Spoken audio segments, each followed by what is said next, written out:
baru Oke. luas. Bagaimana? Oke.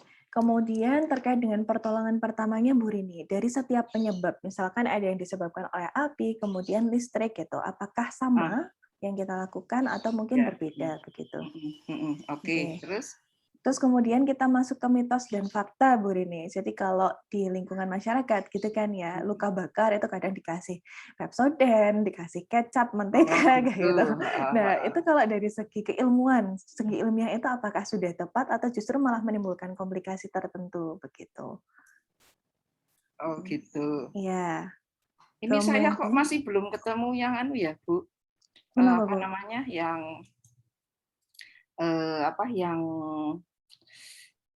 batasan luka bakar mayor pada anak itu kok ada yang mengatakan lebih dari 30%, padahal seingat saya itu saya ambil dari ini. Saya ambil dari apa namanya? Dari dari apa? Dari yang terbaru dari apa? Yang Dari Natur terbaru itu kok 30%, saya jadi aduh kok 30%.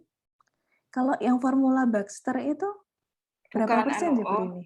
kita kalau yang terbaru itu biasanya pakai Lun, Oh, pakai LUN. tapi pakai Lun and Powder ini. Oh, LUN and Powder. Heeh. Nah, ini yang anu loh, yang anak-anak itu disebut ini kok 30%, seingat saya tuh bukan 30%.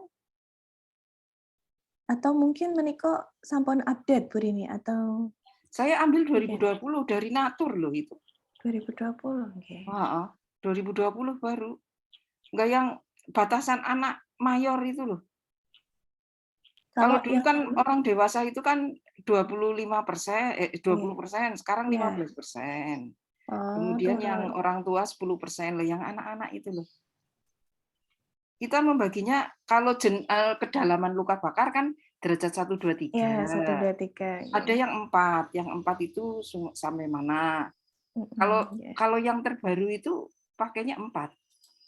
4 yang sampai ke tulang itu ya, Bu, ya? Heeh, sampai ke tulang. Atau itu saja nanti yang disampaikan mboten napa-napa Bu Rini?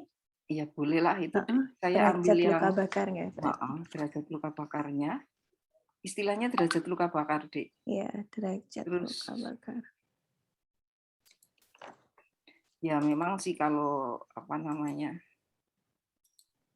eee, kadang sedikit berbeda ya. Tapi banyak yang pakai bukan Baxter, pakai ini yang anak-anak juga pakai Land and Powder.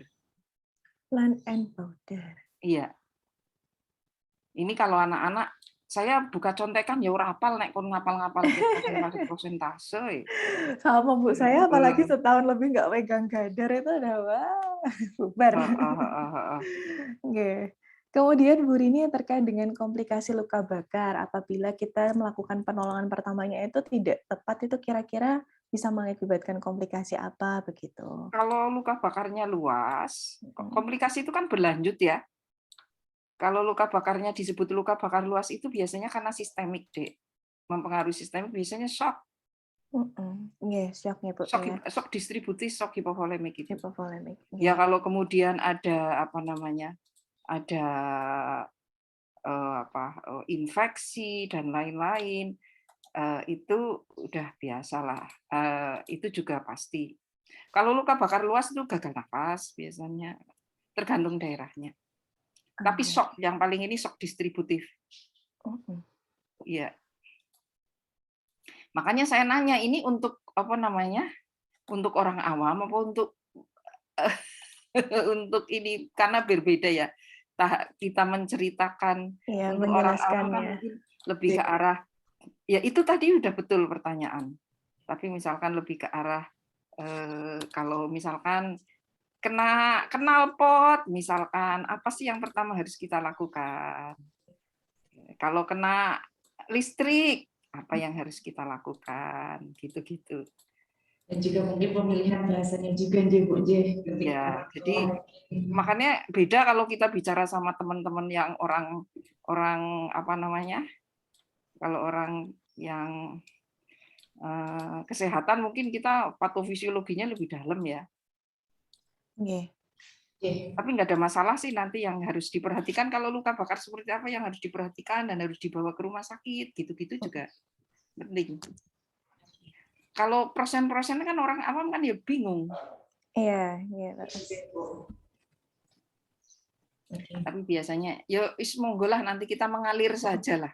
Iya, siap, Bu. Tapi saya pakainya yang ini ya, pakainya yang derajatnya mayor sama minor. Terus kalau yang anu kedalaman, Dik.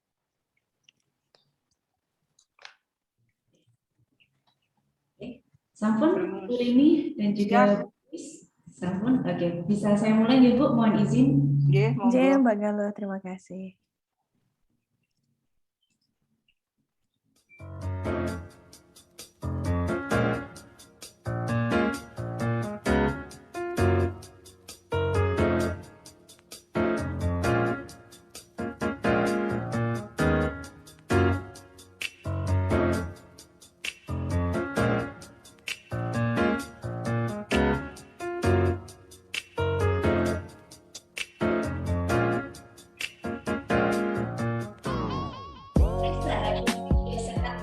Kampus UGM ke rumah Healthy Radio. Selamat pagi Sobat Sehat Raisa. Assalamualaikum warahmatullahi wabarakatuh. Senang sekali pagi hari ini dapat menyapa Anda dalam bincang-bincang pagi. Mengawali pagi hari ini tentunya dari Sobat Sehat Raisa semuanya sudah mengawali aktivitas yang berbagai macam, mulai dari masih bersantai-santai ria di rumah, atau mungkin sudah mulai mengerjakan tugas, berolahraga, atau juga mempersiapkan sarapan. Nah, ketika kita mempersiapkan sarapan nih, Sobat Sehat, terkadang ada tragedi-tragedi kecil yang kita jumpai di dapur. Salah satunya adalah terkena kompor dan menyebabkan luka bakar. Nah, banyak hal nih yang biasa kita lakukan, mulai dari mencelupkan langsung ke air atau mengoleskan dengan obat-obat tertentu. Namun, apakah hal tersebut tepat? Nah, pagi hari ini kita akan membahas hal tersebut mengenai pertolongan pertama untuk luka bakar bersama dengan narasumber kami, Ibu Dr. Sri Setiarini, Sarjana Keperawatan, Magister Kesehatan dari Departemen Keperawatan Dasar dan Emergensi FKKMK UGM, dan akan dimoderator oleh Ibu Swiss Galisyawati, Sarjana Keperawatan, Nurse, Magister Keperawatan dari Departemen Keperawatan Dasar dan Emergensi FKKMK UGM. Kami juga mengundang Anda untuk nanti berpartisipasi secara langsung, mengajukan pertanyaan, nanti silakan raise hand saja atau dituliskan di kolom chat di bawah ini. Baik, langsung saja untuk Ibu Swiss kami persilakan. Oke, baik. Terima kasih sekali Mbak Galuh atas waktu dan juga kesempatannya. Assalamualaikum warahmatullahi wabarakatuh. Selamat pagi Bapak Ibu sekalian, para penikmat dan juga pendengar Radio Raisa ya, Radio Indonesia Sehat. Nah, pada kesempatan kali ini saya ingin memperkenalkan diri terlebih dahulu ya. Nama saya Swiss Galisawati, saya dari Departemen Keperawatan Dasar dan juga Emergensi PSIK FKKMK UGM. Yang mana pada kesempatan pagi hari ini saya akan berlaku sebagai moderator pada bincang-bincang kita dengan tema terkait dengan penanganan pertama pada luka bakar. Yang mana pada pagi hari ini kita sudah menghadirkan narasumber kita yang luar biasa, yaitu Ibu Dr. Sri Setiarini, SKP MKes. Nah, sebelum kita bersama-sama menyapa beliau, izinkan saya untuk membacakan CV singkat dari beliau. Jadi beliau merupakan staf senior dari Departemen Keperawatan Dasar dan juga Emergensi PSIK FKKMK UGM. Kemudian beliau menempuh pendidikan S1 Keperawatan di Universitas Indonesia, melanjutkan Master Ilmu Kedokteran Klinik di Fakultas Kedokteran UGM, dan menempuh pendidikan doktoral di Fakultas Kedokteran UGM. Dan kepakaran beliau adalah terkait dengan perawatan intensif dan juga gawat darurat, kemudian perawatan paliatif dan epidemiologi klinis. Baik, kalau begitu marilah kita bersama-sama menyapa beliau. Assalamualaikum, selamat pagi Bu Rini. Selamat pagi. Oke, bagaimana Bu Rini kabarnya hari ini? Alhamdulillah sehat. Alhamdulillah sehat ya. Sekali. Semoga secerah suasana hati kita ya Bu ya pagi hari ini ya. Betul. Baik Ibu, sesuai dengan tema yang sudah ditentukan, kita akan bersama-sama ngobrol nih Bu, bincang-bincang gitu ya santai terkait dengan apa-apa saja sih yang bisa kita lakukan dalam penata laksanaan atau penanganan pertama pada kasus luka bakar gitu. Sesuai dengan yang kita ketahui ya Bu ya, bahwa kejadian luka bakar itu sangat sering sekali terjadi di lingkungan masyarakat. Misalkan ibu-ibu nih sedang masak, tiba-tiba kena kompor, tadi yang disebutkan oleh Mbak Galuh gitu ya, kena panci, kena penggorengan, lagi nyetrika baju kena setrika gitu, Bu. Lagi naik motor Iya. kesenggol knalpot gitu. Nah, kira-kira penanganan apa yang pertama kali itu perlu atau bisa kita lakukan gitu ya, Bu, ya di rumah untuk menangani kejadian luka bakar tersebut? Monggo Bu Rini, silahkan. Oke, terima kasih Mbak Suis, terima kasih para pendengar yang setia mendengarkan Radio Raisa. Jadi mungkin kita akan membedakan ya, kalau misalkan luka bakarnya itu di rumah yang kecil-kecil gitu, urusan misalkan kena knalpot, kemudian kena minyak, itu agak ringan. Tapi kalau mungkin berbeda kalau kita kena apa namanya, kena listrik, tersengat listrik, itu akan berbeda ya. Jadi kalau misalkan lukanya atau di jalan adik-adik lihat, rekan-rekan lihat itu ada orang tabrakan kemudian kebakar ya, nyiram bensinnya. Itu akan berbeda. Yang pertama, kalau kita mungkin di rumah yang kecil-kecil itu, yang cuma hanya lagi masak, kemudian kena minyak, karena saya sering itu hampir setiap minggu kena minyak gitu. Pengalaman pribadi ya. Pengalaman itu kalau ibu-ibu ya, kalau terus naik motor ya kena knalpot. Yang kita lakukan pertama kali adalah cari air, guyur dengan air. Jadi guyur dengan air, kenapa dengan air? Karena memang ini kalau api dan lain-lain ya, bukan listrik ya. Kalau ini yang kita cari api dulu, maaf, air dulu. Makanya kalau yang baik itu kalau misalkan di dapur atau di apa atau di rumah itu dapur itu dekat keran gitu. Untuk cuci piring itu sebelahan gitu, itu bagus ya. Jadi langsung disiram pakai air. Kalau luka bakar misalkan karena minyak atau karena knalpot, nyiram terus pakai air sebenarnya teorinya 30 ya. Tapi kalau pengalaman saya, biasanya itu sebaiknya kalau disiram terus susah, direndam. Direndam aja. Direndam kemudian, karena apa? Itu menghilangkan nyeri. Menghilangkan nyeri sampai kapan? Sampai kita nanti merasa nyerinya hilang. Tapi satu hal yang penting sekali dari itu bukan hanya menghilangkan nyeri. Luka bakar itu kan daerah, kalau kita kena luka bakar, daerahnya itu kan sebenarnya luka bakar itu kan kulit kita tuh dibagi 3 bagian. Yang tengah, titik tengah paling panas kena api misalkan adalah namanya daerah koagulasi. Ini yang panas sekali, yang nyeri. Nah, kemudian ada zona statis. Zona statis itu zona di sampingnya yang sentralnya ini. Nah, ini yang perfusinya masih bisa kita perbaiki. Terkadang tergantung luka bakarnya, derajatnya. Kalau zona koagulasi, kalau derajatnya ringan, 1, 2 itu masih bisa kita perbaiki. Yang terakhir itu, yang paling pinggir, yang paling ringan, itu namanya zona hiperemia. Nah, ini daerahnya itu sudah mulai lebih merahnya itu lebih sedikit ya, yang paling baik gitu. Nah, kenapa kok kalau misalkan kena api, kena knalpot masih kecil-kecil, air yang kita cari.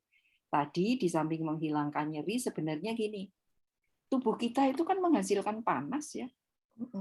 Nggak ada tuh kalian yang tubuhnya suhunya 0 gitu dan menghasilkan, kita tuh sumber panas yang terus-menerus. Yang terus-menerus 36, 37 derajat. Sementara untuk mendinginkan biasanya dibutuhkan antara 25, 26, 27, 28 segitu. Jadi suhu air biasa. Bahkan kalau misalkan agak luas, kan lama itu. Kalau mau hilang betul nanti cepat membaik, kan itu agak lama. Merendam atau mengguyurnya. Kalau banyak ya meredam gitu ya. Itu boleh dikasih es sedikit aja. Intinya suhunya itu nyaman buat kulit kita. Indikatornya nyaman buat kulit kita. Tapi jangan anget. Anget itu nambah panas. Kita sedang mengurangi suhu karena kita kena panas, tapi tubuh kita juga nambah panas.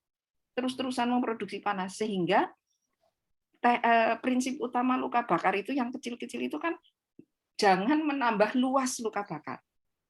Nah, air ini dipakai untuk tidak menambah luas luka bakar dan mengurangi tadi daerah-daerah yang iskemik sama hiperemia ini bisa dikurangi, bisa diperbaiki sirkulasinya. Jadi itu berapa lama, kalau indikator saya lamanya itu sampai nyerinya hilang. Oh, begitu ya. Ya, Berarti saya pernah itu sampai ya, nyerinya misalkan hilang. kena knalpot di kaki, sudah derajat 2. Saya rendam pakai air, guyur lagi, airnya rodo anget, tambah lagi angetnya dari mana? Dari suhu tubuh kita. Jadi kan harus lebih rendah dari suhu tubuh kita. Tapi jangan pakai es. Pakai es sama aja, karena air es juga bisa menimbulkan luka bakar. Oh Jadi ya, nanti ampun. tambahi lagi air, pakai ember karena di kaki. Sambil masak, sambil ini bisa. Tangan kalau diguyur terus kelamaan, karena nanti bisa sembuhnya tuh bisa bagus sekali sampai hilang. Itu kalau yang kecil-kecil. Nah, bagaimana kalau yang besar? Misalkan Anda melihat di depan jalan Anda ada orang tabrakan, kemudian motornya jatuh, kena, atau taksi gitu, yang paling sering saya dulu waktu di Sarjito itu, mungkin orang jualan bensin di pinggir itu loh, dilalah ada yang nakal, puntung rokok nyembar, udah itu besar. Atau listrik. Kalau seperti ini kita menggunakannya prinsip yang gawat darurat utama, danger clear. Danger clear kalau kita belajar untuk teman-teman ya.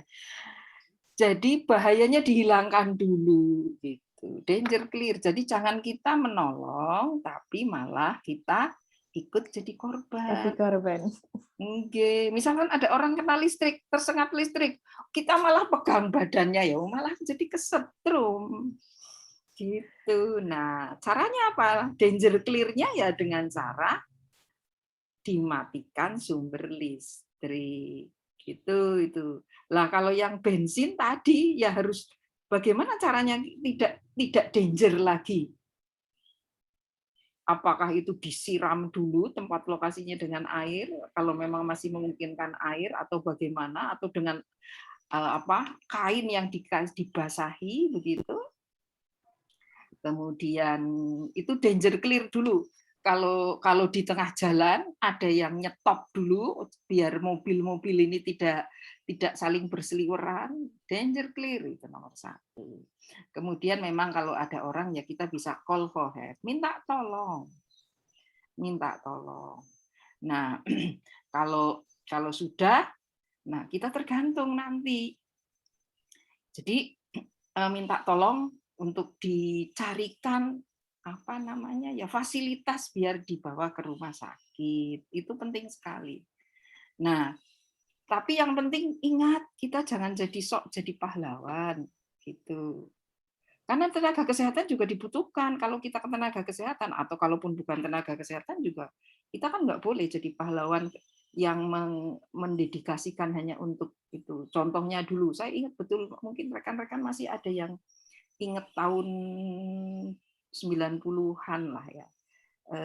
Gedung bioskop yang sekarang jadi Hero, yang sekarang jadi gedung bioskop juga, itu sempat jadi Hero, itu kan kebakaran.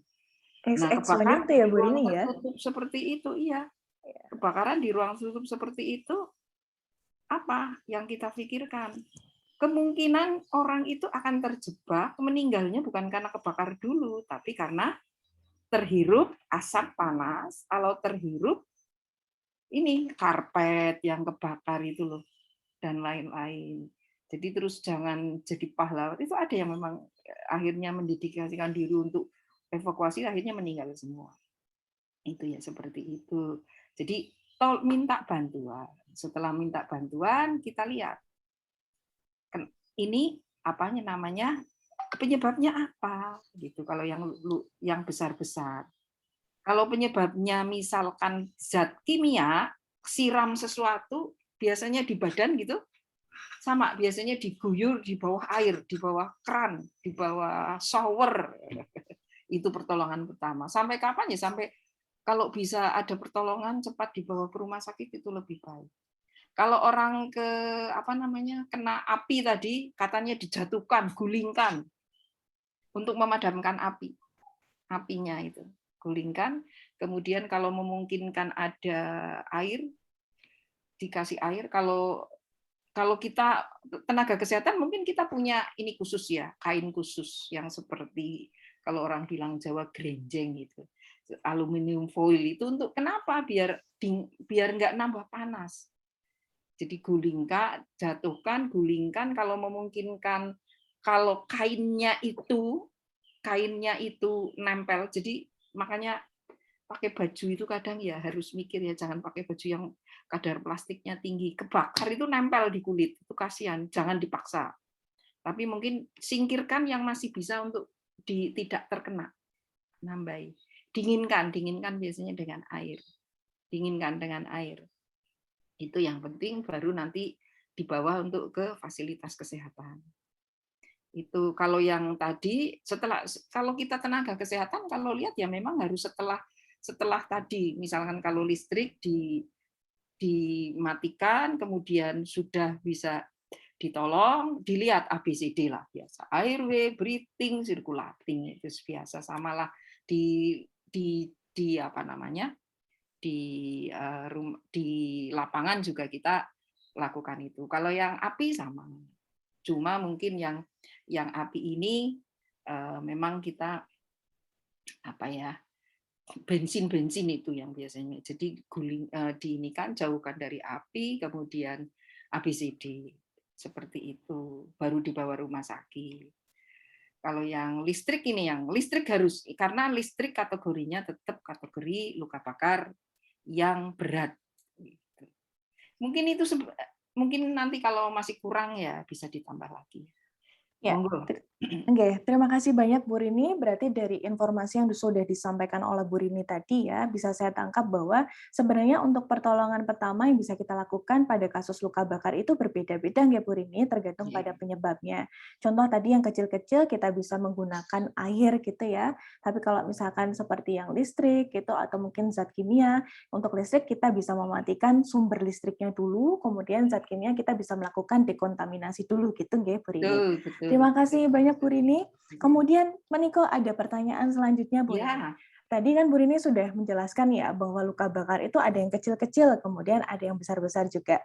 Nah, kemudian kalau dari derajat atau tingkatannya sendiri Meniko Bu Rini, itu apakah ada penggolongannya atau bagaimana ya Bu Rini? Monggo Bu Rini, silakan. Oke, terima kasih Mbak Suis. Mungkin saya akan memaparkan dari dua sumber nggih. Karena Silakan, mungkin apa namanya, biar rekan-rekan tahu lah ya. Kalau derajatnya dulu saya ambil dari sumber yang terbaru dari Nature Review, ini banyak dipakai, terkait juga banyak digunakan oleh WHO ya. Ini saya ambil dari sumbernya Nature Review tahun 2020, memang membagi luka bakar itu menjadi 4 bagian, 4 derajat istilahnya ya. Derajat yang paling ringan, yang superficial. Ini yang kena, kalau kita yang kena kulit ari saja, itu derajat 1. Ada yang ini yang masih pakai, saya ambil yang review terbaru ya. Kemudian ada yang pakai derajat 2. Jadi ini 2 itu dibagi 2 A dan 2B. Kemudian ada yang derajat 3 yang, jadi kalau derajat 1 itu hanya kena kulit ari ini, yang derajat 2A ini dibaginya di 2A 2B karena apa? Kedalamannya. Kalau yang kulit ari dan epidermis ini derajat 2A. Tapi kalau sudah sampai kulit itu sendiri, dermis, kan namanya dermis, itu derajat 2B. Kalau yang full thickness atau derajat 3 ini, itu lebih dalam lagi. Di dermis tapi lebih dalam lagi.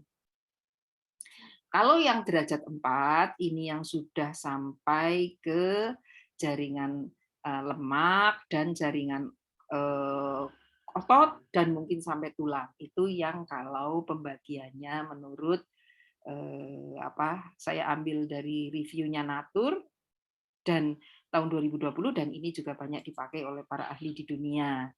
Nah, tapi kalau saya ambil dari peraturan Permenkes, ini ada ya. Jadi Permenkes itu ternyata mengeluarkan peraturan nomor HK 0107 tahun 2019, ini juga baru ya. Derajatnya itu dibagi menjadi beberapa, jadi 3 kalau di sini ya. Jadi 3. Jadi yang pertama adalah derajatnya hampir sama derajat 1 namanya. Derajat 1 ini apa namanya, daerahnya yang terkena masih epidermis sama. Kemudian jadi kemudian yang kena superficial ini, superficial dermal ini, kemudian ada yang mild dermal, kemudian ada yang deep dermal, ada yang full thickness. Ini cara membaginya. Derajat kedalaman luka bakarnya seperti itu kalau dari Permenkesnya ya. Jadi sebenarnya ya hampir sama lah. Intinya kalau yang misalkan yang epidermal yang derajat 1 itu loh, itu tuh warnanya tuh masih merah, kapili refillnya masih ada, sensasinya masih jadi nyeri deh, nyeri. Kesembuhannya membaik. Jadi semoga ini yang derajat 2 superficial dermal ini warnanya ini merah muda agak pucet. Nah ini biasanya kalau derajat 2 ini sudah ada bula. Bula itu yang jendolan itu loh, yang kayak apa? Kulitnya tuh kayak seperti bisul, keluar di dalamnya ada air. Itu isinya protein-protein. Jangan dipecah, Dek. Derajat 2A itu ada bulanya, jangan dipecah. Kalau ukurannya kurang dari 5 cm. Jadi kalau nggak luas itu jangan, biarkan dia reabsorpsi sendiri. Kenapa jangan dipecah? Karena kalau dipecah itu kan membuka kulit, ya sama saja membuka pintu untuk masuknya kuman. Padahal dia nanti bisa reabsorpsi sendiri. Kemudian yang ini biasanya nyeri deh, karena apa? Karena memang masih masih sarafnya masih bekerja dan nyeri sekali. Kalau yang sudah 2B yang mild dermal ini sudah terkadang nyerinya agak hilang. Tapi ini merah muda gelap warnanya dari luar dan kesembuhannya masih bisa. Kalau yang deep dermal itu tadi yang derajat 3 ya, bercak merah tua, ini kesembuhannya biasanya sudah harus dengan perawatan di rumah sakit, bahkan nanti ada yang namanya skin graft dan lain-lain. Termasuk yang full thickness yang derajat 4 ini. Ini kalau yang derajat 4 udah putih warnanya. Putih itu. Putih. Nah, ini tidak bisa sembuh dengan sendirinya, ini harus dirawat dan biasanya nanti akan ada penempelan skin graft. Skin graft itu ya ngambil kulit dari tubuh kita yang lain untuk ditempelkan. Ini tindakan operatif ya, tindakan operasi. Itu skin graft. Kalau dari hampir sama lah sebenarnya, klasifikasi derajat kedalamannya seperti itu. Tadi Mbak Sui saya lupa, selain kedalaman tadi bertanya tentang apa ya? Ada tentang jenisnya, Bu Rini. Pembedaan terkait dengan luka bakar itu dibedakan jenis apa saja sih, Bu Rini? Begitu. Dari jenisnya, kalau dari ya kalau tadi yang superficial sudah ya, kemudian luka bakar mild dermal itu jenisnya yang biasanya itu jenis dari sumbernya atau gimana? Kalau berat ringannya itu klasifikasinya itu ini saya luka berat atau ringan, luka bakar berat atau ringan. Itu ada sedikit perbedaan. Kalau dari Permenkes ini dia mengatakan luka bakar itu ada yang ringan, ada yang sedang, ada yang berat. Tapi kalau yang dari Natur yang saya baca yang banyak dipakai di dunia ini, mereka membaginya menjadi luka bakar mayor dan minor gitu. Mayor dan minor. Kalau penyebabnya sih biasanya itu paling banyak yang akan kita, kalau pembagiannya itu yang akan menjadi berbeda itu biasanya kalau luka bakarnya itu misalkan karena api, air panas itu yang paling sering, biasanya ini karena karena memang hal yang penyebabnya sama ya dari sisi panas. Yang akan sedikit berbeda tuh listrik ini penanganannya berbeda, masuk derajat atau keparahannya juga berbeda, dan zat kimia. Ini dari kalau dari penyebabnya begitu. api, air panas ini yang paling banyak di Indonesia. Kemudian listrik nomor 3-nya. Ini penanganannya beda. Kemudian yang lain zat kimia dan lain-lain itu kecil. Tapi kalau dari berat ringannya ada yang mengenakan mayor, minor. Tapi kalau dari Permenkes membaginya menjadi luka bakar yang ringan, sedang, dan berat. Begitu, Bu Suis. Iya, oke. Baik, terima kasih sekali Bu Rini. Saya jadi penasaran ini Bu Rini. Terus terang dari informasi yang disampaikan oleh Bu Rini tadi, saya mendapatkan pengetahuan baru Bu Rini. Jadi kalau zaman saya sekolah dulu gitu ya, itu mungkin belum ada evidence base terbaru gitu. Kalau gula itu tidak boleh dipecahkan. Karena zaman dulu itu saya masih mendapatkan ilmunya kalau gula itu nanti dipecahkan kemudian diolesi antibiotik topikal begitu Bu Rini. Tapi sekarang sudah ada update terbaru gitu. Untuk gula yang berukuran di bawah 5 cm juga di atas 5 cm mohon maaf apakah juga tidak boleh dipecahkan Bu Rini? Seandainya mungkin gulanya itu ada banyak tempat gitu. Biasanya jangan sengaja dipecahkan. Mecah sendiri nggak apa-apa. Nanti tetap kita akan rawat dengan teknik luka bakar. Dengan perawatan di rumah sakit atau di rumah ya. Karena nanti apakah kita perlu membawa ke rumah sakit atau tidak itu juga kan ada aturannya ya. Kalau misalkan jadi kalau bisa jangan dipecahkan, kalau pecah sendiri biasanya akan pecah sendiri kok itu. Belum apa-apa kenapa udah pecah sendiri. Tapi kalau belum sampai 5 cm ya jangan. Dulu kami itu kalau yang sangat besar kemudian memang dokter menginginkan udah dikeluarkan saja karena mungkin harus dirawat lukanya, itu mecahkannya itu pakai apa namanya? Pakai sepuit itu ya Bu Rini ya? Sepuit. Iya. Kita sedot-sedot gitu ya. Oke, sedot-sedot. Kenapa? Karena biar pintu masuk kumannya itu kecil ya, walau untuk jam maksudnya ada pintu masuk. Tapi sebenarnya itu kan isinya banyak protein ya. Jadi biarkanlah nanti tubuh mampu, yang diyakini bahwa kurang dari 5 cm itu tubuh mampu mengabsorpsi sendiri. Kalau ada bula itu yang jendolan kulit terus bengkak, itu derajat 2A biasanya. Nyeri itu. Nyeri deh. Iya, terima kasih banyak Bu Rini. Kalau terkait dengan penggolongan luka bakar tadi Bu Rini, yang saat ini banyak digunakan di Indonesia itu yang mana Bu Rini? Apakah yang dari Permenkes tadi atau yang berdasarkan dari Natur yang banyak digunakan global? Untuk di Indonesia sendiri itu seperti apa Bu Rini? Kalau kita ya namanya kita punya aturan ya pakailah aturannya. Itu rujukan kita. Tapi bukan berarti bahwa yang dari luar negeri kita kesampingkan. Ini biasanya yang kayak gini dari Natur itu guidance-nya banyak sekali untuk praktisi yang sudah, karena kan di situ kan kita bisa banyak bicara ya, praktisi-praktisi di unit luka bakar atau emergency atau critical care, ini kaitannya dengan bagaimana mengelola. Tapi kalau untuk yang semuanya sebaiknya pakai yang Permenkes. Karena di dalam Permenkes ini mereka juga tahu satu itu keluaran tahun 2019 baru. Yang kedua saya baca dia juga sudah menggunakan evidence base. Jadi dia berdasarkan literatur review. Kalau nggak salah mesin pencariannya juga ada 6 atau berapa. Sudah cukup banyak mesin pencarian besar ini gitu. Begitu. Ya, baik, terima kasih sekali Bu Rini atas informasinya. Baik Bapak Ibu sekalian, kami tidak lupa mengundang Bapak Ibu sekalian yang ingin bertanya, bisa langsung menuliskan pertanyaannya melalui kolom chat ya. Nah, pada pagi hari ini Bu Rini, agar kita nggak sepaneng-sepaneng banget nih dalam diskusi ini, mungkin kita akan jeda sebentar, sejenak gitu ya, untuk mendengarkan musik gitu agar bisa lebih santai. Baik, untuk waktu dan tempat saya kembalikan terlebih dahulu kepada Mbak Galuh. Mbak Galuh, silakan.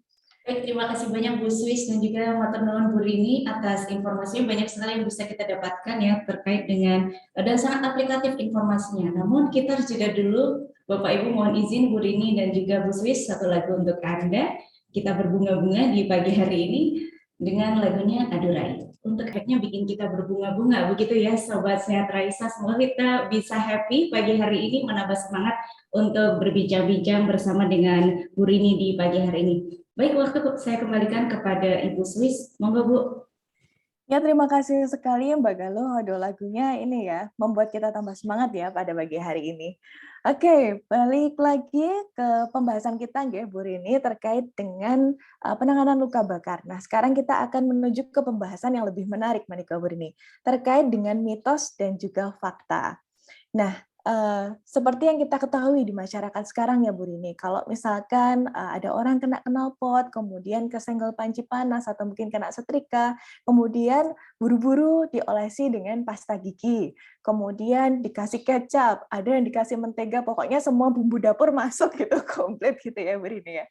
Nah, kalau ditinjau dari segi ilmiah atau keilmuan begitu ya Bu Rini, apakah penanganan tersebut itu memang terbukti efektif, bisa mengurangi efek samping dari luka bakar, atau justru malah menimbulkan efek samping yang negatif? Monggo Bu Rini, silahkan. Oke, terima kasih Mbak Suis. Kalau pertanyaannya gitu tuh jadi inget mau kayak bakar sate ya. Komplit Bu Rini, semua bumbu masuk ya. Ada yang dikasih mentega, kecap, Tinggal kemudian dikipas ya Bu Rini. lah kalau orang, mohon maaf ya, kalau orang luar luka bakar luas itu baunya kalau sampai yang derajat full thickness derajat 4 itu memang ya sampai baunya seperti kayak daging yang gosong. Jadi miris kalau saya dengar ditambahi mentega, kecap ya kayak mau bikin tongseng aja gitu. Intinya gini, yang namanya kalau luka bakar kena api, kena air panas lo ya, itu prinsipnya adalah mendinginkan. Saya tidak yakin yang namanya mentega, pasta gigi, kecap misalkan itu mendinginkan. Itu tidak mendinginkan. Dan itu bukan sesuatu yang netral. Kayak air itu kan netral ya, tubuh kita bisa menyerap. Kecap ada zat-zatnya tertentu yang malah nambah di kulit itu malah jadi nambah beban.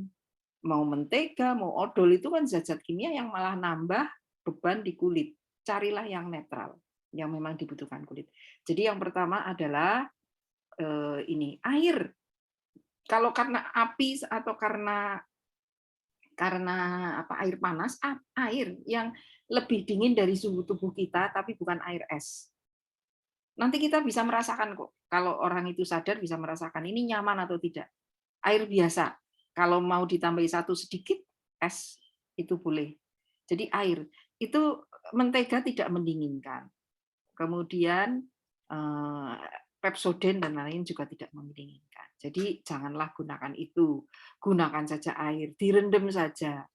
Nah, bagaimana kalau pas tidak ada air? Ya, terkadang kalau sudah mau luka bakarnya cukup luas, tapi tidak sampai harus dibawa rumah sakit. Kemudian mungkin kita kan sudah nggak bisa ngerendam lagi ya, karena memang sudah misalkan derajat 2 gitu. Kemudian kita biasanya pakailah olesan selain tadi antibiotik topikal, terkadang ada produk-produk yang mendinginkan. Mungkin kalau produk itu berupa lidah buaya, tahu Adik Mbak Suis?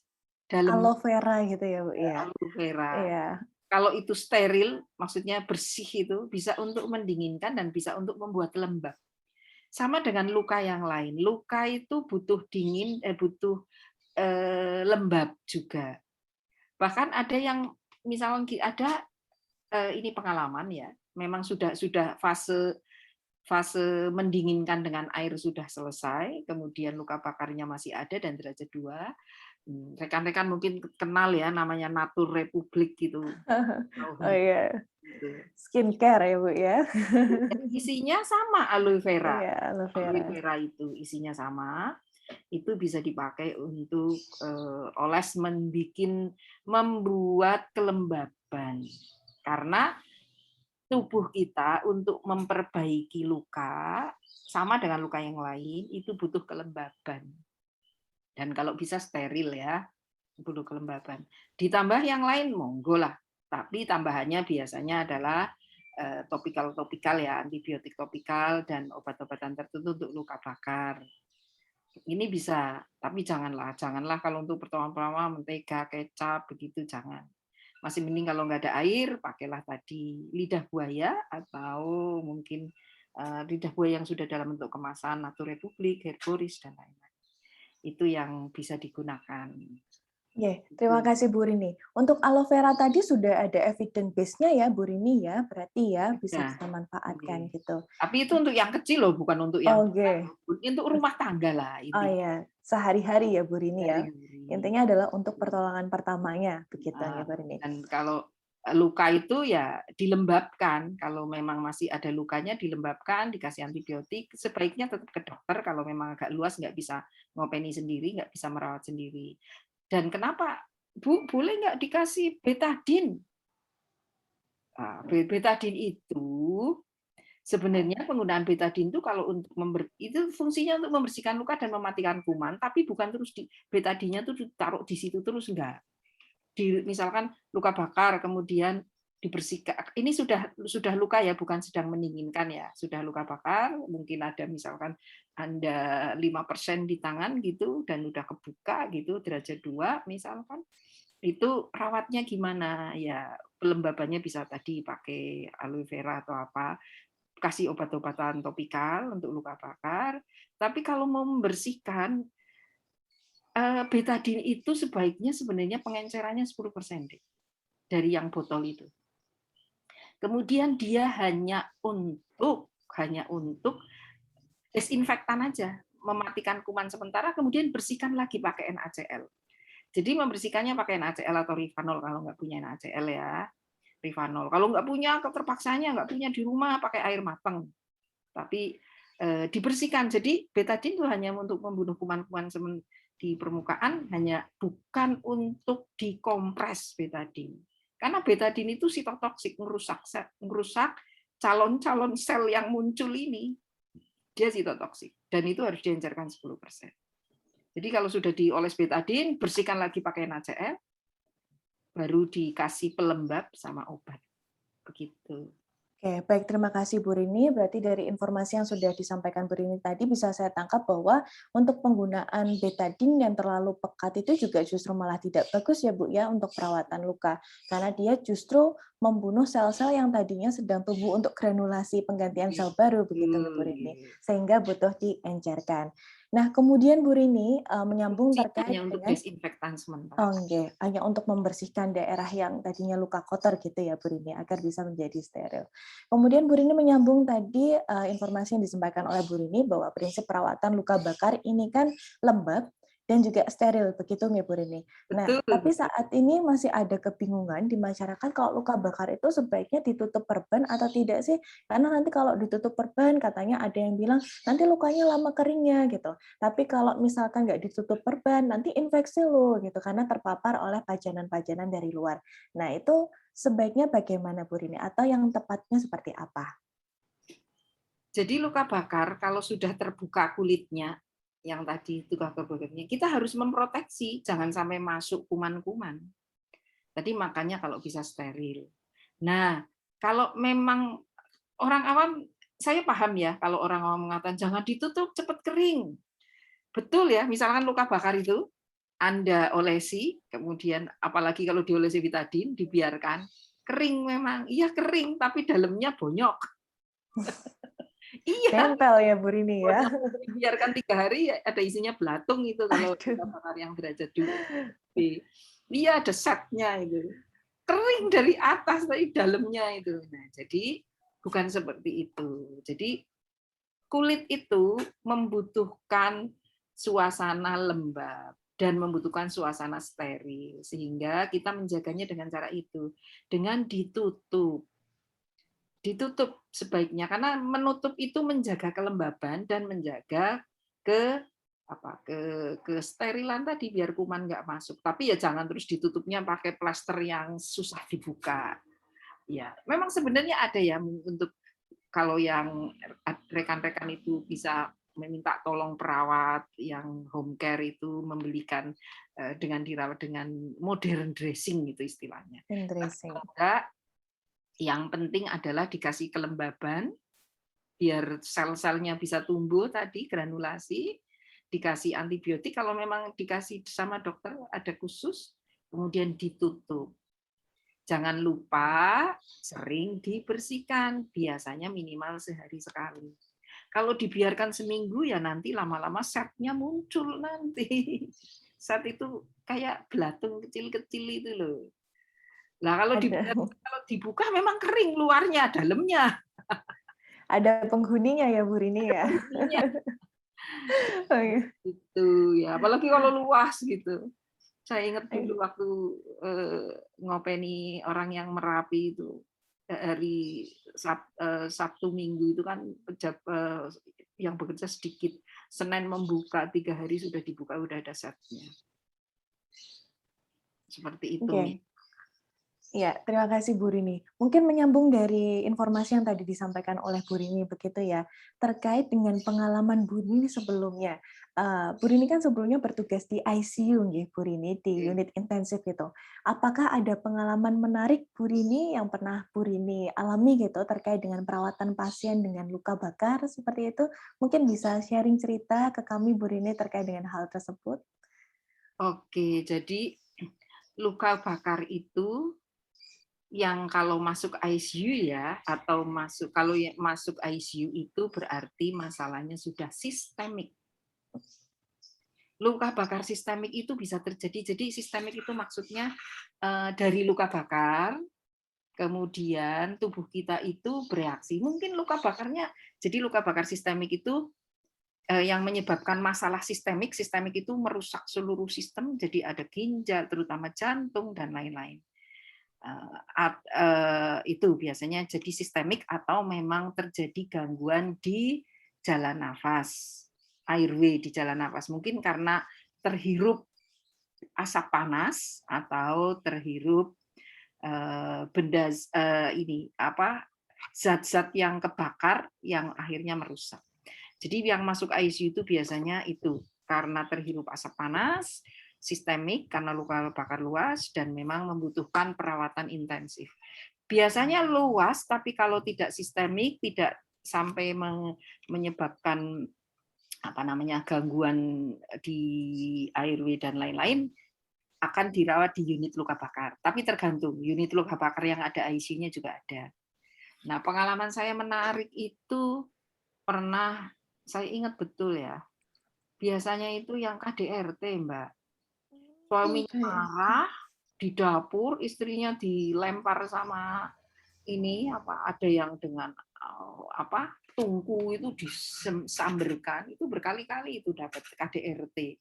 Jadi ternyata KDRT itu, dan kita tahu bahwa kalau sudah di atas, kalau orang tua ya, kalau orang dewasa, kalau sudah di atas 10% lah ya, 10% itu kalau 25%, apalagi biasanya kalau kena bensin, kena api, kena kompor itu kan terhirup juga asap panas.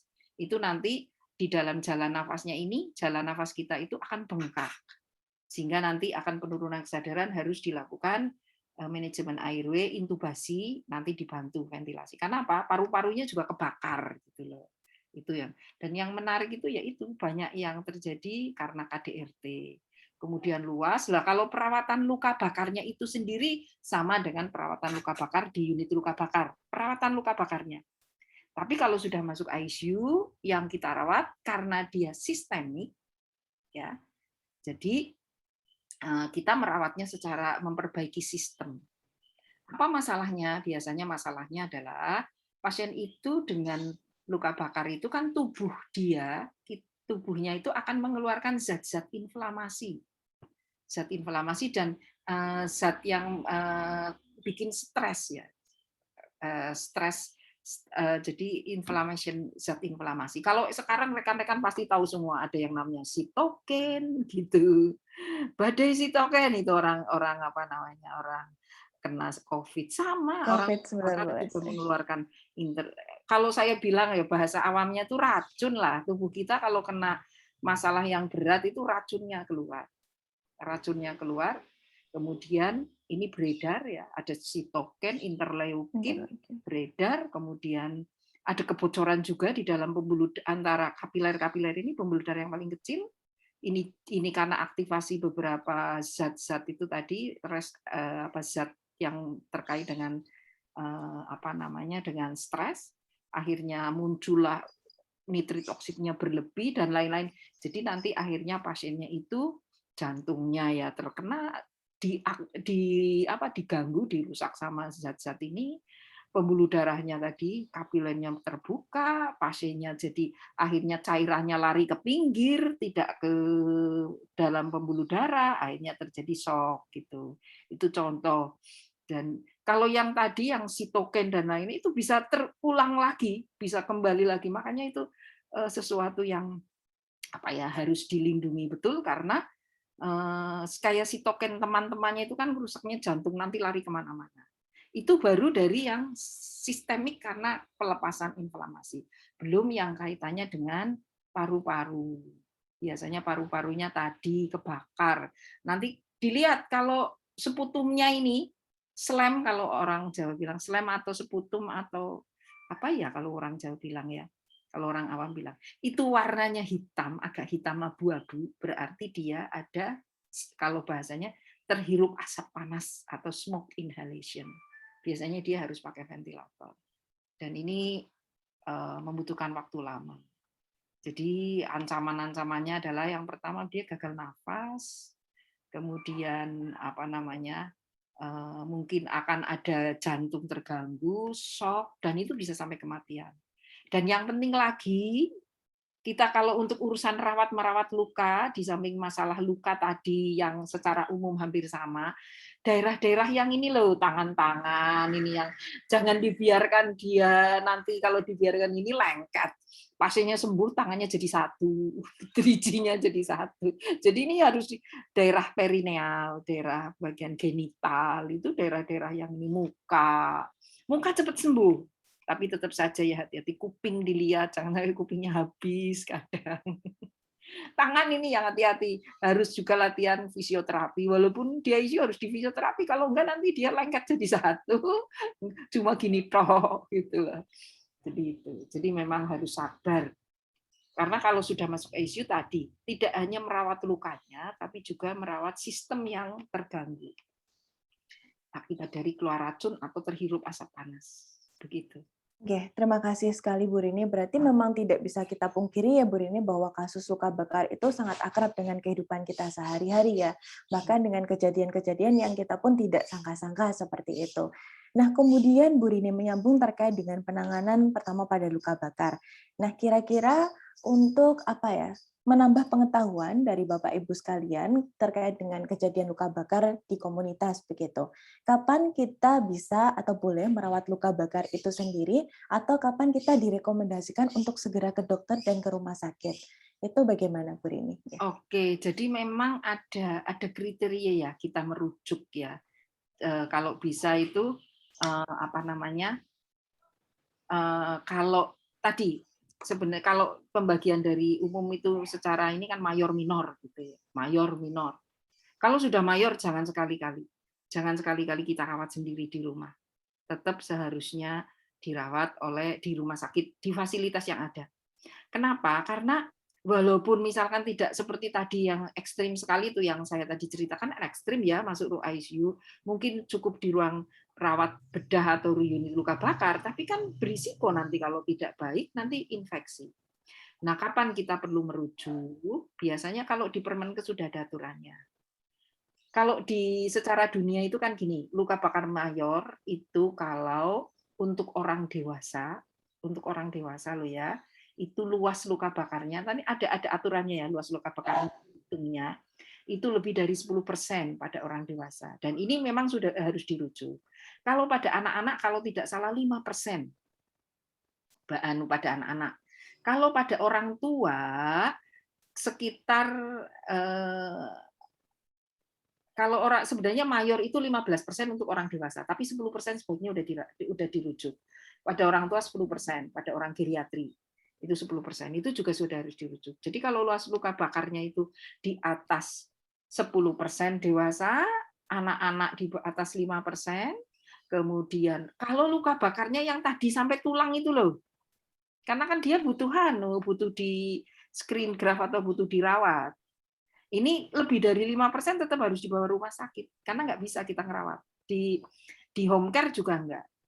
Kemudian luka bakar daerah-daerah yang saya tadi bilang, daerah-daerah muka, kemudian tangan, ini khusus ini bagaimana kan karena harus ada fisioterapinya gitu, Ya. tangan, daerah genitalia ya, perineum, ini harus ekstremitas yang untuk bergerak, ini harus dibawa ke rumah sakit.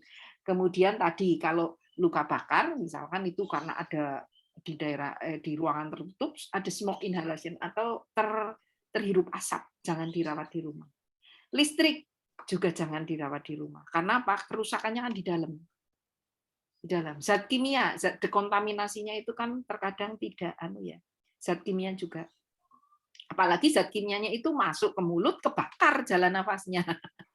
Jalan esofagus, jalan makannya kebakar. Kebakar iya. Ada anak-anak yang saya ingat betul, anak-anak minum air aki dikiranya aqua. Kebakar jalan nafas ininya. Itu sudah harus walaupun kelihatannya sehat, tapi jalan untuk makannya esofagusnya kebakar semua. Sampai lambung gitu. Terus luka bakar tadi yang besar itu sudah harus dibawa. Anak-anak, orang tua, wanita hamil itu harus dibawa ke rumah sakit. Jangan dirawat sendiri. Karena apa? Karena tadi mungkin tidak sampai masuk ICU, tapi infeksi itu mengancam. Biasanya hari ke-6 itu sudah berpikir untuk infeksi. Begitu. Oke, baik. Terima kasih Bu Rini atas informasinya. Berarti kalau yang untuk ekstremitas, karena komplikasi yang sering terjadi itu terjadi kontraktur atau kekakuan sendi, begitu ya Bu Rini? Sama ini lengket jadi satu. Iya, lengket. Jadi tetap harus dibawa ke rumah sakit, begitu nggih Bu Rini? Dan ternyata, dari informasi Bu Rini tadi, usia itu juga menjadi sebuah pertimbangan bagi kita ya Bu Rini ya, untuk membawa ke rumah sakit atau tidak. Nah, berdasarkan dengan keluasan dari luka bakar juga yang dialami begitu. Nah, menika Bu Rini, mungkin satu pertanyaan terakhir begitu. Terkait dengan komplikasi luka bakar apabila tidak ditangani dengan tepat. Nah, itu bisa mengakibatkan apa saja ya Bu Rini ya? Kenapa sih kok kita perlu melakukan pertolongan pertama dengan tepat begitu? Ya, komplikasinya apa jika tidak ditangani dengan baik begitu Bu Rini? Kalau yang di kulit-kulit ya, kalau memang tidak sistemik di kulit ya kulitnya jadi scar begitu ya. Infeksi itu, kemudian kontraktur. Itu yang ya. Kemudian scar kulit kita kan mungkin kekenyalannya berbeda ya. Tapi kalau sudah kebakar dia muncul kulit baru, kekenyalannya beda. Jadi ada scar. Mungkin kontraktur juga, infeksi itu yang kalau cuma kecil. Tapi kalau yang besar memang kalau luka bakar mayor yang memang sudah harus dirawat, bisa jadi apa ya? Biasanya ya tadi pertama itu shock, infeksi. Biasanya infeksi hari ke-6 itu sudah. Kalau pengalaman saya tidak tahu di ininya ya, di evidence base-nya. Itu hari ketiga kita sudah hati-hati. Tapi hari 0, H0 saat dia yang harus kita perhatikan adalah jangan sampai terjadi kekurangan cairan atau hipovolemia atau nanti berlanjut menjadi shock. Itu yang paling penting. Jadi kita biasanya kejar-kejaran itu. Infeksi itu menyertai hari berikutnya. Jadi shock biasanya yang kita takutkan. Kemudian tadi shock itu karena distributif, tapi juga nanti infeksi. Jangan lupa tadi zat-zat yang beredar, inflamasi zat yang beredar di tubuh kita juga merusak miokard, nanti merusak yang lain. Terjadi paling buruknya adalah gagal organ. Jadi multiple organ failure, MOF itu yang kita takutkan. Kalau yang dari paru-paru tadi smoke inhalation ya jelas paru-parunya rusak akan terjadi ARDS atau gagal nafas akut. Ya, kalau dia sama dengan orang COVID itu yang paling ditakutkan ARDS, cuma beda cara. Gitu. Kalau yang awal baru kurang dari 6 jam itu biasanya di jalan nafasnya kalau yang luka bakar muka ini. Karena lihat kalau daerah luka bakar kena muka, yang kenapa harus cepat dibawa ke rumah sakit? Karena yang paling sering jalan nafasnya itu bengkak. Nanti orangnya nggak bisa nafas. Makanya sebelum itu biasanya akan ada tindakan membuka jalan nafas, profilaksis. Profilaksis itu sebelum terjadi dibuka dulu jalan nafasnya. Gitu. Oke, kemudian mohon izin menambah satu pertanyaan lagi, Bu Rini. Oke. Menika saya ada penasaran juga. Jadi saya ada pernah membaca beberapa referensi begitu terkait dengan pasien dengan luka bakar, itu ada yang mengatakan sebaiknya ditutup selimut karena mereka berisiko kehilangan suhu yang relatif ekstrim begitu. Jadi untuk mencegah hipotermi. Tapi ada juga referensi yang bilang katanya sebaiknya tidak usah ditutup selimut gitu, biar panasnya itu bisa keluar. Nah, itu bagaimana Bu Rini untuk penanganan yang tepatnya? Apakah itu tergantung pada keluasan luka bakar juga atau bagaimana, Bu Rini? Satu, jelas tergantung luas luka bakar ya. Kalau bisa itu bukan selimut atau apa, kalau bisa ya panggil aja. Saya kurang tahu di Indonesia. Kalau saya lihat di TV-TV di luar negeri itu kain yang khusus untuk luka bakar itu loh. Yang seperti kalau orang bilang Jawa seperti grenjing aluminium foil itu memang khusus itu. Khusus itu. Nah, kalau dibuka atau tidaknya sebenarnya kita berpikir begini. Luas luka bakarnya itu bagaimana? Luka bakarnya seperti apa? Kalau kita kasih selimut, justru akan selimut itu nempel di luka dan sulit dibuka, hati-hati. Betul, karena apa? Ini sendiri, apa namanya, kulit sendiri kalau kena kain, nempel, wah itu tuh bukanya ya sakit sekali.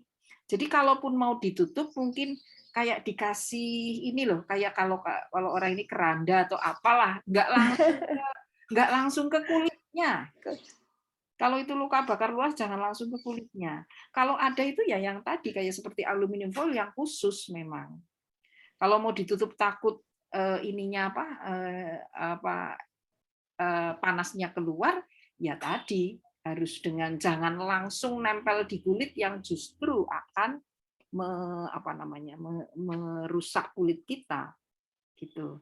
Jadi kalau mau ditutup ya sebaiknya ada jarak lah untuk tidak langsung nempel di kulit itu yang saya harapkan gitu. Makanya pada saat orang itu kena luka bakar, jenis kain yang dipakai itu sangat berpengaruh terhadap kedalaman luas luka bakar. Misalkan kalau kainnya katun itu jauh lebih aman dibanding yang kain-kain yang misalkan orang ibu-ibu tuh kadang pakai baju yang untuk baju tidur itu kan banyak plastiknya ya, itu lengket, waduh susah banget saat membersihkan. Begitu Mbak Suis. Oke, baik, terima kasih sekali Bu Rini atas informasinya yang sangat bermanfaat. Mungkin terkait dengan bentuk apa sih namanya ya, yang seperti keranda itu mungkin kalau di rumah sakit kita bisa ngelihat seperti tudung saji gitu nggak Bu Rini ya, diletakkan di bagian atasnya agar selimut itu tidak langsung menempel ke bagian luka. Saya jadi membayangkan keranda kok agak horor gitu Bu Rini. Persis besarnya kayak keranda itu, tapi mungkin dijaga, misalkan ditahan pakai apa, pinggir-pinggirnya, ya karena kan di ruang di masyarakat ya, mungkin ditahan pakai blok apa, kemudian kan biar tidak langsung nempel di kulit, intinya begitu. Yang terbakar, kalau kulitnya tidak terbakar ya nggak apa-apa, tapi ya harap diingat tadi jangan sampai ke kulit yang terbakar. Oke. Leres Ibu. Baik, matur suwun sanget Bu Rini. Mungkin saya bisa pencegahan sedikit. Monggo Bu Rini, silakan. Ini pesan pada ibu-ibu. Ibu-ibu saya berarti Bu juga termasuk. Yang punya anak. Ini selain yang umum loh ya. Saya pesan aja kepada ibu-ibu yang punya anak bayi atau kita, kalau mau mandi dengan air hangat, kalau Anda di hotel, di rumah yang sudah pakai air hangat, cek dulu suhunya. Harus dicek, jangan langsung kita di bawah shower buka langsung guyur. Itu bahaya sekali. Karena ada beberapa shower yang modelnya suhunya itu tidak maksimalnya itu maksimal sekali, hati-hati. Kalau untuk ibu-ibu yang punya adik bayi, kalau mau memandikan dengan air hangat, kalau mau dipakai bak itu, jangan dituang air panasnya dulu. Kan ada ya nuang air panas dulu, yang nuang orang lain, ibunya bawa lebok ke cemplung. Ada kejadian itu rumah sakit. Tuangkan dulu air dingin. Jadi kan karena biasanya saling berkoordinasi, si A yang memasukkan air, ibunya yang memasukkan adik bayinya. Jadi tuangkan air dingin dulu. Kalaupun ibunya salah memasukkan cuma air dingin, gitu. Itu karena kejadian. Ada kejadian seperti itu. Terima kasih Bu Suis. Ya, Laras, terima kasih sekali Bu Rini atas informasinya yang sangat amat bermanfaat ya bagi kita semua. Jadi kita bisa tahu terkait dengan penanganan apa yang harus kita lakukan. Tidak hanya cepat menangani, tapi dengan tepat juga ya Bu Rini. Baik Bu Rini, mohon maaf sekali karena keterbatasan waktu juga ya Bapak Ibu. Jadi kita harus mengakhiri obrolan kita yang sangat menarik ini. Untuk waktu dan tempat, monggo saya kembalikan kepada Mbak Galuh. Terima kasih Bu Rini atas waktunya. Baik, terima kasih banyak Ibu. Terima kasih Mbak Susi. Terima kasih banyak Bu Rini atas ilmunya. Banyak sekali yang bisa kita dapatkan di bincang-bincang santai pagi hari ini ya Sobat Sehat, terutama dalam mengidentifikasi luka bakar dan bagaimana sebaiknya penanganannya. Seperti kata Bu Susi tadi, tidak dengan cepat tetapi juga tepat. Sekali lagi saya haturkan terima kasih banyak untuk Ibu Rini dan juga Ibu Suis sudah membersamai kami dalam bincang pagi di pagi hari ini. Sehat selalu untuk Bu Rini dan juga Ibu Suis. Terima kasih. Terima kasih banyak dan demikian Sobat Sehat bincang-bincang santai di pagi hari ini. Terima kasih banyak dan Anda tetap bisa mendengarkan bincang-bincang santai di pagi hari ini di Spotify-nya Raisa Radio. Diklik saja di Spotify Raisa Radio Indonesia Sehat. Terima kasih banyak, saya Nigalu beserta kru yang bertugas mohon pamit undur diri. Sehat selalu, jaga kesehatan. Wassalamualaikum warahmatullahi wabarakatuh. Waalaikumsalam warahmatullahi wabarakatuh. Atur nuwun Bu Rini. Bu Rini, Mbak Galuh. Terima kasih. Mohon izin untuk live. Nah. Bu Rini, mohon izin Bu Rini.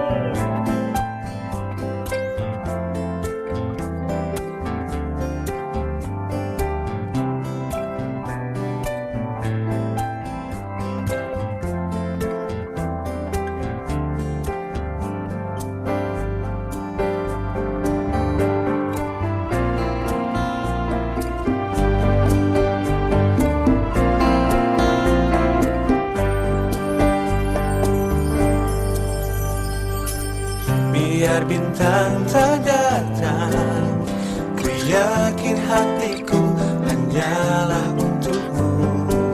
Walau bintang menghilang, ku sampaikan salam sayangku untukmu. Meski mungkin aku yang harus pergi, tak apa tanpa harus ku mengerti. Biar aku